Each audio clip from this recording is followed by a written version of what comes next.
আজকে নবমী আর দুর্গাপুজো সিরিজের এটা আমার ফাইনাল ভিডিও। ওয়েদার কন্ডিশন দেখে প্রথমে তো বুঝতে পারছিলাম না যে আদৌ বেরোতে পারবো কিনা। যাই হোক, বৃষ্টি কমার পরে বেরিয়ে পড়লাম। আর প্রথমেই চলে গিয়েছিলাম দেবদারু ফটকে, যেটা ছিল বেহালাতে। আর এখানে একটা গ্রাম বাংলার পরিবেশ তুলে ধরেছিল ওরা, তোমরা দেখতে পাচ্ছ। মায়ের যে প্রতিমা ছিল সেটি ছিল অসাধারণ। এরপরে চলে গিয়েছিলাম আমরা বেহালা নূতন সংঘের প্রতিমা ছিল অনবদ্য সুন্দর। এখানে আমিও কিছু পিকচার্স ক্লিক করেছিলাম, বেশ ভালোই লাগছিল। এরপরে আমরা চলে গিয়েছিলাম বেহালা ফ্রেন্ডসে। আর ওদের এবারের থিম ছিল নবান্ন, যেটাকে ওরা খুব সুন্দরভাবে মণ্ডপ সজ্জাতে ফুটিয়ে তুলেছিল।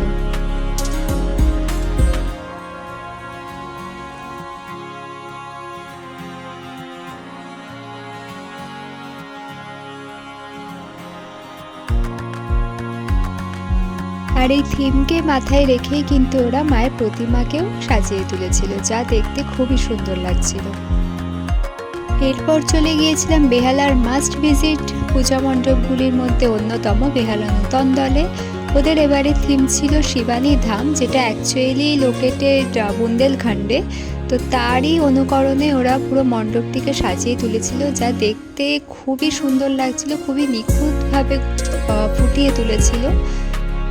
মায়ের প্রতিমাটিও ছিল এখানে শিবানী ধামেরই অনুকরণে, যা এক কথায় অপূর্ব লাগছিল। নেক্সট চলে গিয়েছিলাম বেহালা চৌরাস্তায়, সেখানকারই একটা মণ্ডপ দেখাচ্ছি। আর প্রতিমাও ছিল খুবই সুন্দর।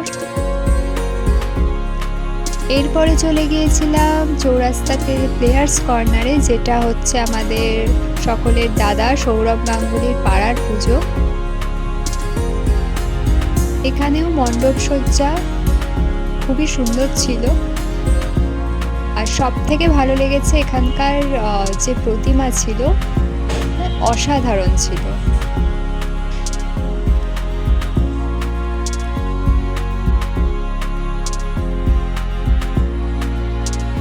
এরপর গিয়েছিলাম বরিশা ক্লাবে। আর ওদের এবছরের থিম ছিল শূন্য পৃথিবী। মূলত সার্কাসকে মাথায় রেখেই ওরা থিমটাকে করেছিল। সার্কাস যে বিষয়বস্তুটা আস্তে আস্তে হারিয়ে যাচ্ছে, কোথাও না কোথাও যে প্রাধান্যটা সেটা কমে যাচ্ছে, সেইটাকেই ওরা তুলে ধরেছিল। এবং মণ্ডপ সজ্জায় সার্কাসেরই বিভিন্ন যে বিষয়বস্তুগুলো সেগুলোকে ফুটিয়ে তোলা হয়েছিল।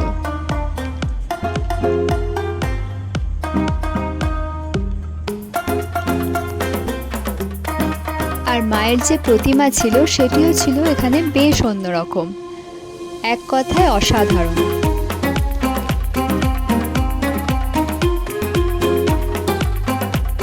আমাদের প্যান্ডেল হপিং এর নেক্সট স্টপ ছিল হরিদেবপুর 41 পল্লী। ওদের এবছরের থিম ছিল সোপান। রোবটিক একটা অ্যাটমসফিয়ার তৈরি করা হয়েছিল পুরো মণ্ডপ সজ্জায়। টাইম ট্রাভেল বা পর্যায়ক্রমে যে সময়ের যে অস্তিত্ব সেটাকেই বোঝানো হয়েছিল। সামনাসামনি দেখতে দুর্ধর্ষ লাগছিল।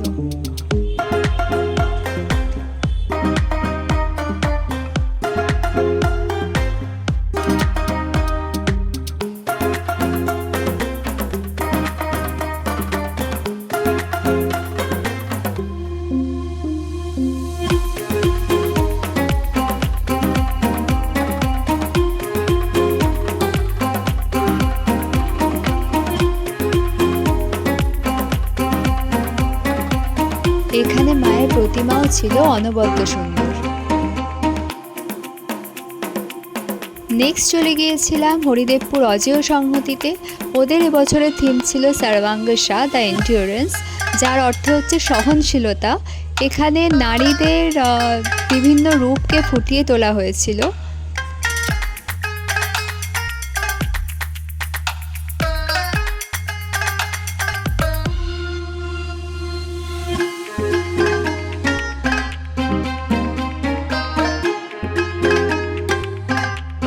একজন নারী কিভাবে সমস্ত প্রতিকূলতা পেরিয়ে সমাজে এগিয়ে চলে, তারই একটি নিদর্শন ছিল এই মণ্ডপটি। এই সমগ্র বিষয়টিকে খুব সুন্দরভাবে ওনারা নিজেদের মণ্ডপে ফুটিয়ে তুলেছিলেন।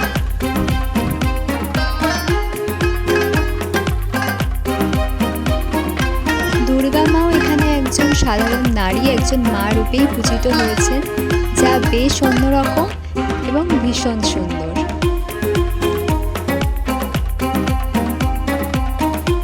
বাঙালির one of the most famous আড্ডা স্পট, যেখানে তো না গেলেই নয়, এবারে সেখানেই চলে গিয়েছিলাম, ম্যাডক স্কোয়ার। ম্যাডক স্কোয়ারের মণ্ডপ সজ্জা এবারেও দুর্দান্ত করেছিল, আর এখানকার মায়ের মুখ একেবারে প্রাণবন্ত।